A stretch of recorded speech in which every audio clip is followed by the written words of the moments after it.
Getting a boat ready to support our family off-grid for months at a time is no easy feat. And for the past 7 days, the boat's been on the hard and I've been doing some back-breaking work. I am starting to lose feeling in my left leg. But we've only got 7 more days to finish all these projects before we're scheduled to splash, and there is still a ton of work to be done. It's just going up one bit of sandpaper at a time. Ugh, bad news. That's fiberglass dust. But I gotta tighten these bolts in just the right order. So I'm gonna go transfer this onto our plywood and cut it. Almost there.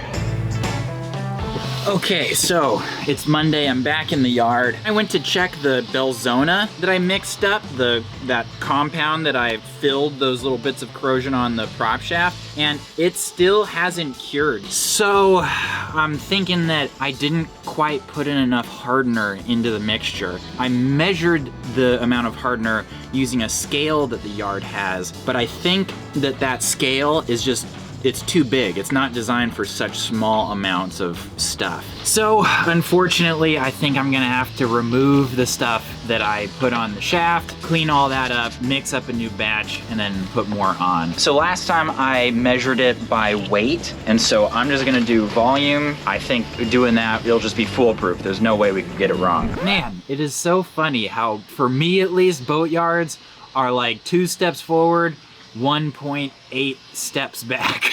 I missed it in here, you know? It's nice and tight and uncomfortable. Okay, so filled all the crevices. Now I'm gonna try to make one clean pull so that it'll just remove all the excess. Yeah, it looks pretty good. Okay, hopefully that is the last time I have to do that. So we'll let that cure till tomorrow, come back and start sanding it.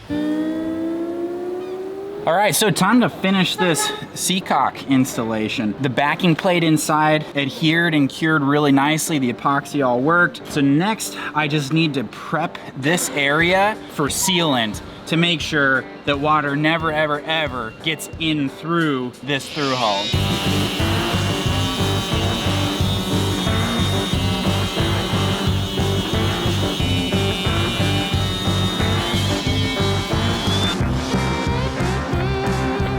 Okay, so we're all set out here. Oh my God, this thing is literally breaking. Come on.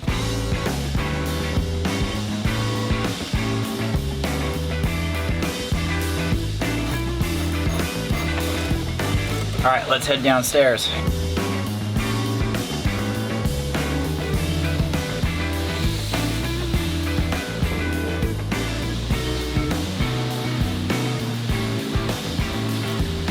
Okay, sweet, it looks good. All right, so the last step with this Seacock and new through hull is actually gonna be mounting the ball valve. So I'm gonna get some thread tape onto these threads and then mount the ball valve.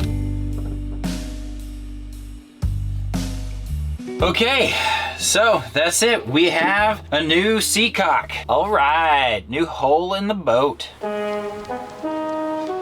Okay, I am back in the hole, baby. Today, I am going to be sanding the filler that we put on the shaft, and it definitely cured. Looks pretty darn good. If I wanted it to be perfect, I would probably sand it and then do another pass at least, but we don't need this to be perfect. The new shaft seal that we've got coming has slightly different dimensions, so the actual seal itself is gonna be further forward than these bits of corrosion. I am actually gonna start all the way down at 120 and then work my way all the way up to 1500. Okay, cool. I think we're good on the 120. We're down to just metal and then the filled grooves. So now it's just a matter of polishing the metal. So it's just going up one bit of sandpaper at a time. Oh man, getting tired. I am starting to lose feeling in my left leg. We gotta get moving here. Oh, almost there. Come on, you can do this, Jordan. Okay, yeah, that looks pretty good. It's not perfect, but it's definitely good enough. Well, I'm gonna be working in a hole again, but at least this hole is a lot more comfortable. I can sit quite easily and work here. So I'm in the V-berth right now. So the mattress is removed. This is where we normally sleep. And down here in this compartment is where the primary part of the water maker is going to go. The one problem here is that there's the V of the hull down here. So obviously we're going to have to build a shelf. So the first step is going to be to build a template that is going to be the exact shape that we want the shelf to be so that it'll fit in here exactly perfect. So the first thing that I did is I cut this stick. Now this is exactly 17 inches long, and I knew that I wanted the shelf to be 17 inches below the top of this compartment because that's how much headroom the water maker needs. So I was able to basically kind of move this stick around and then create marks, like pencil mark there, pencil mark right here, over here, over here. And then once I knew where 17 inches was all around, I quickly measured what the width was right here at its narrowest, and then what the length would be here. And so I cut that square right here. At this point, the process is simply going to be figure out where I need to remove material, go remove it, bring it back, see how it looks, see if I need to add material. I might use cardboard, anything goes. I mean, all this needs to do is end up being the correct shape, no matter what it's made of, no matter how we get there.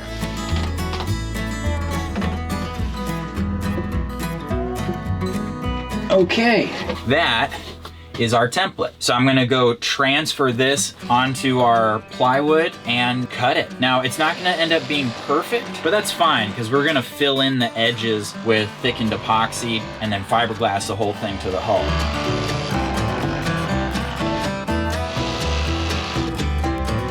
Okay, let's see how we did here. All right, yeah, this is good. So obviously we, at this stage, can't add material to the shelf, or at least we don't want to, but it's easy to take away material, and that's what we need to do. I'm just gonna make some marks and remove a little bit of wood. Yes, beauty. So the weight will be distributed to the hull nicely. I mean, you can see I can put a ton of weight on it and it doesn't hardly move, and it's not even like glassed in yet. So now the next step really is I'm going to mark a line where this touches the hull and the bulkhead and then just start grinding. Like I'm just gonna remove paint about 5 inches above the point that it's going to connect so that when we go to glass it, it'll glass to bare fiberglass. It's funny because this tool kind of works like my electric toothbrush. It doesn't move enough on its own for you to be stationary. You gotta really move it around, but if you do force it around and put some muscle into it, that on top of the vibration really removes some shit. So, bad news. I just realized that the filter wasn't on the vacuum just right. So it was basically just shooting dust all over the V-berth. That's not good. Desiree is going to kill me. That's fiberglass dust. Okay, I'm all done, but I am so beat, man. I don't got it in me to epoxy this thing in today. I'm just gonna pack up and head out of here. Okay, it is a new day, and I'm excited to epoxy in the new shelf and get that thing to become a part of the boat. I'm pumped about that. But before I continue, I need to deal with all the fiberglass dust that got all over everything. And you can see there's even like baby stuff out. Okay, so the moment has come. We are getting ready to at least epoxy the shelf into the compartment. I'm gonna take this opportunity now before I actually mount the shelf to glass the bottom of the shelf.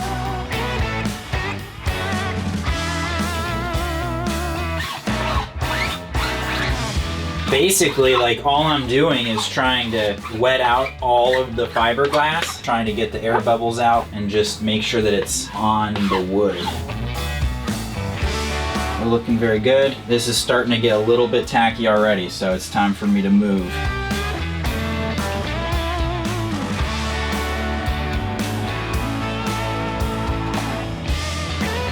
All right, here we go.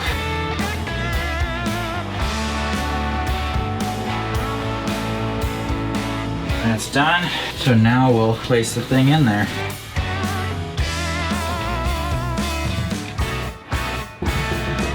Okay, so now we are going to mix up a little more, just get a little bit better of a chamfer in there. And so for this, I'm using a metal trowel that I rounded with a grinder.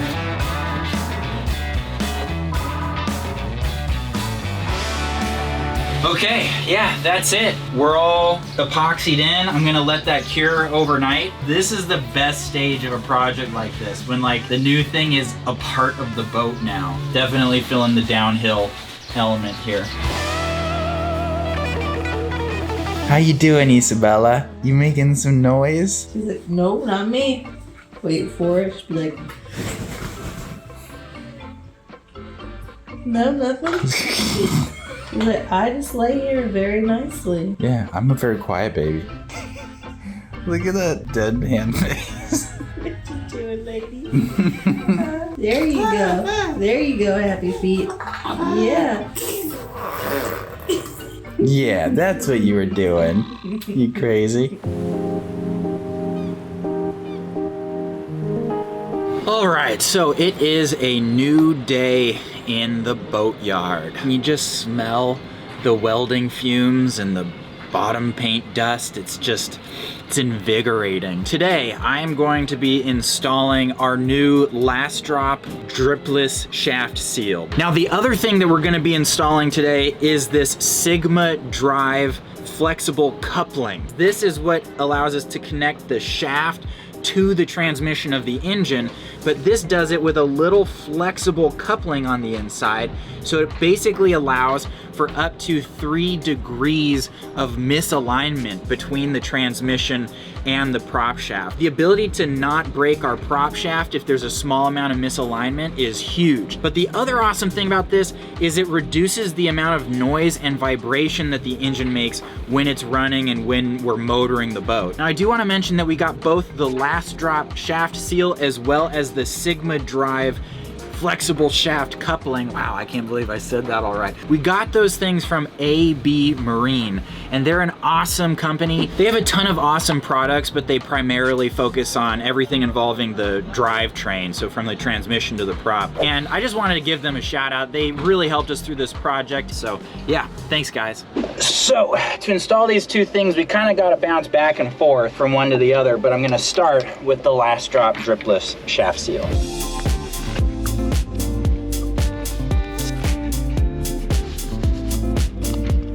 All right, now it's time to change gears a little bit. Change gears, get it? Right next to the gearbox.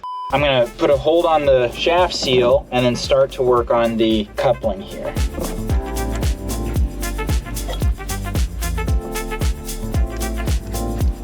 Okay, so next step is I gotta start to tighten these bolts here in a particular pattern, and what that's gonna do is it's actually gonna cinch down onto the shaft, and that's actually how the shaft connects to the coupling. But I gotta tighten these bolts in just the right order.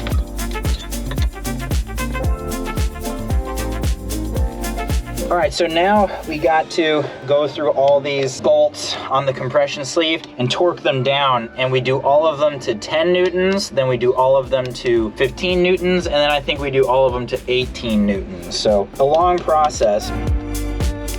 Okay, so the flexible shaft coupling is on. Now we just gotta finish up the shaft seal. We push the stainless steel bit right up against the carbon face there, and then we mark the shaft right there. Then we just need to push it in 1/4 of an inch. So I'm just gonna eyeball it and then see if I got it right. Okay, so we gotta go a little further. Yeah, that's right on the money.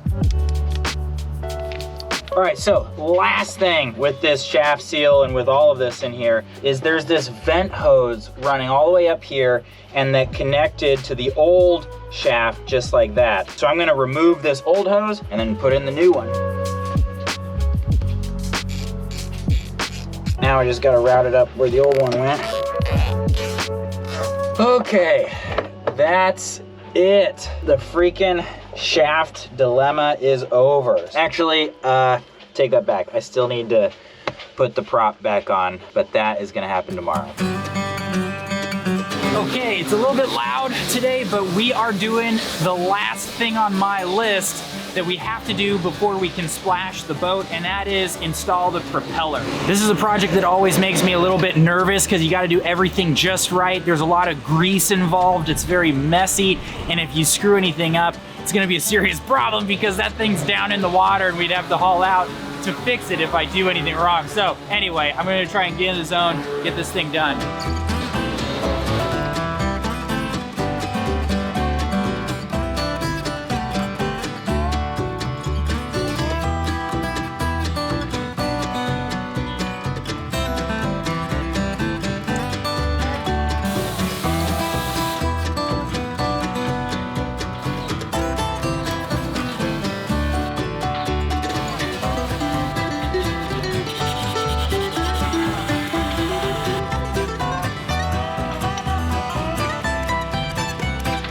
Okay, max prop is back on, functioning, feels nice and smooth. Yeah, so that is the last thing that we needed to do before we can splash the boat. I'm gonna keep chugging along with the watermaker and a couple other things, and we'll be out of here in like not that long. I'm very excited to like get moving again. We gotta go, man.